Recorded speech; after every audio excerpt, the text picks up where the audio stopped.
Lingrong village in Dingzhi County is among the worst hit areas. When the earthquake struck at 9:05 last Tuesday morning, 31-year-old village head Sang Jie sprang into action. After the big one occurred, I first called my superior to report the situation. Then I gathered village cadres and party members into 3 groups to carry out the rescue. The team searched all 40 houses in the village, rescuing 24 people with their bare hands in the first hour. Sang Jie then went to the gathering point to confirm with each family who was still missing. I learned that 4 people were still unaccounted for. By 11 a.m., 2 hours after the quake, the first external support team, featuring police, firefighters, and soldiers stationed nearby, arrived with professional equipment.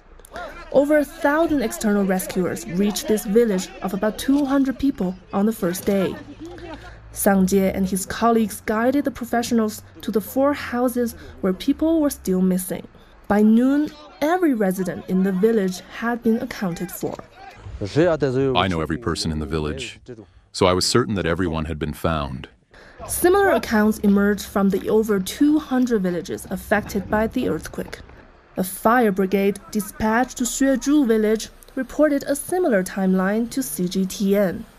By 2 p.m., they had completed all human rescues, and efforts shifted to salvaging property and livestock from the rubble.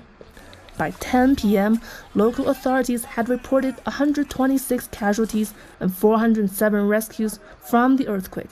These numbers remained unchanged after the first night, suggesting certain rescue operations were effectively concluded on the first day.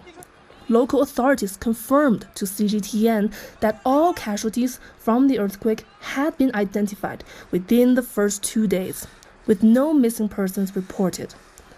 Several factors contributed to the rapid response. The relatively high number of government workers in these scattered villages allowed efficient first responses locally. XIZANG soldiers and firefighters, used to handling natural disasters, demonstrated their expertise in this emergency operation. The houses in the area were mostly 2-story simple structures, which allowed for more straightforward rescue efforts. And most importantly, orders from the top leadership for all-out rescue efforts ensured the unified mobilization of all sectors of society under the central government's guidance.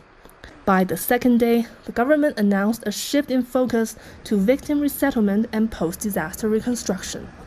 From the outset, affected residents received hot meals and warm shelters. The first batch of prefabricated homes is now already accommodating the worst affected families. Given the current momentum, rapid progress in reconstruction efforts is expected.